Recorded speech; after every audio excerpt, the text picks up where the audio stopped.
Hi everyone, welcome back to the 2018-19 school year. As you begin the year, we want to just make sure we touch on a few things that are new with Google Classroom. So there's 5 primary new things going on. The first 3 we're going to discuss in this video. The last 2, the create a quiz and forms, and then the lock down your quizzes, are things that are coming in August. So as they come, we will provide more information. So the first thing we want to talk about is just the look. Notice that Stream is still there, but the About and Students have changed to Classwork and People. We'll talk about those in a minute. And then the Settings is this little button right here. And that's important because that's where you're now going to find your class code to get students to sign up for your class. So again, this little button right here, that's where you're going to go for the class code to rename your class and potentially invite parents. We don't encourage that, but if you were to. Then you have this button right down here at the corner. That's your Help tab. That's where you can find out what's new with Google Classroom. You can send feedback. Remember, Google Classroom was made incomplete so that they would solicit information from teachers in hopes that teachers would be basically the owners of how Google Classroom runs and operates. You can ask a question and then you can get help. In terms of inviting students to your class, again, we want to probably stick with the class code, but you can invite individual students from the People page, and we'll get more in depth with that in a minute. Okay, so the Stream tab. The big difference with the Stream tab is that you can no longer post assignments in the Stream tab. You can only post announcements or reuse past assignments or reuse past announcements. Now notice right here that if you create an assignment, because you're going to do that in your classwork tab, if you create an assignment, it's still going to show up on your stream. You just can't create it from your stream. Announcements will also appear on this side on the left. Okay, so creating an announcement looks exactly the same, except you can no longer attach an announcement to a topic. So remember, a topic is similar to a hashtag, where when you attach a topic, if you were a student and search for that topic, anything to do with that topic would appear. Okay, classwork tab. This is probably my favorite change that Google made. They essentially took all of the assignments and congregated them on one page. So you have this create option, and I'm going to come to a class and show you what it looks like. I have a create option where I can create an assignment. So I can say something like vocabulary. I can attach my due date. Maybe I want to attach a file.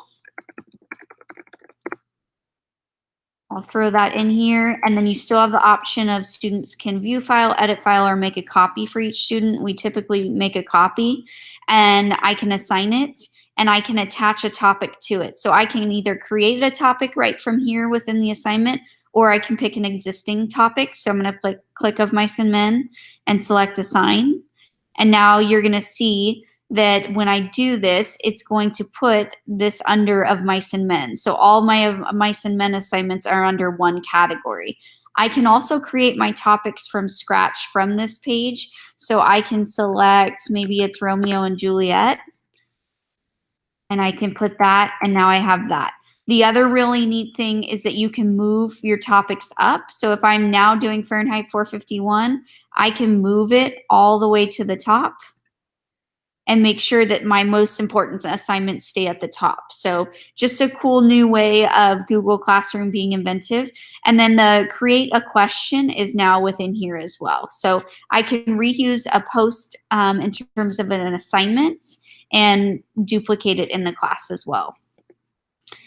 So again, same way we've always gone about it. You can change the point value. You can attach a due date. You can attach links or files. The create a question tab is still the same. Just make sure you remember that you can turn this on for students to reply to each other or for students to edit their answers. This is really powerful because this is very similar to the collegiate level where they use Blackboard or Moodle, and discussion forums are often used. Organizing assignments and topics. So notice with my topics, so again right here, I have the option of renaming, deleting, or copying the link, or moving up and down. And then I still see how many students turned it in and how many didn't. So that's a great thing. And then from the student perspective, so if students were to go to classwork, they're going to have a list of assignments that they have not completed or need to complete, and then student assignments that they've already completed. They could also see it from the stream page, what they have and had not done. And then when they click on the assignment, they're going to see if they turned it in or not, or they're going to see details for the assignment. So again, you could ask a question for the teacher. This is all from the student perspective.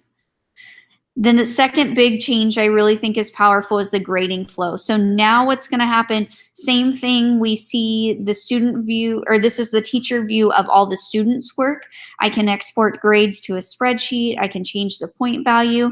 I can still return all of the students' work at once. But the really neat thing is now I can actually grade my students' work within the Google Doc itself. So I can attach the grade and it's going to save to Classroom rather than flipping back and forth. I can return the assignment from the drive.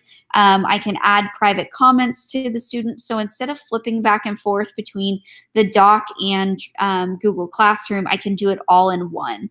My favorite feature with this is that I can actually click the arrow and move within a student's view multiple assignments from the same student. That's what we're trying to say. So you can view one student and then see all of their work. And I think that that's really awesome. And I can also leave these comments. So I can not only create individual comments, but I can create a comment bank. This is very similar to Turnitin.com, where if I'm constantly writing comma splice or provide supporting details, all I have to do is create that comment, and now I can add it to multiple students' documents without having to retype it.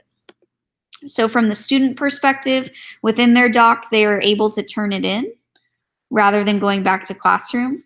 And then the student view of a choice question, if the eyes are on, that means that they can see other students' responses. So it would look something like this.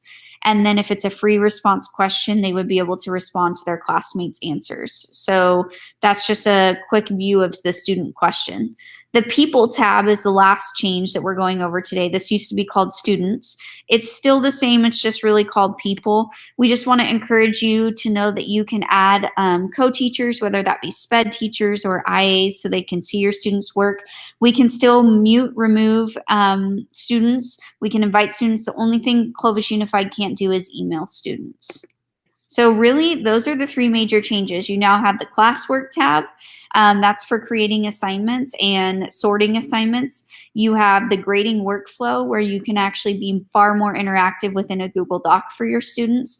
And then you have the People tab, where you are inviting students and managing who's in your classroom.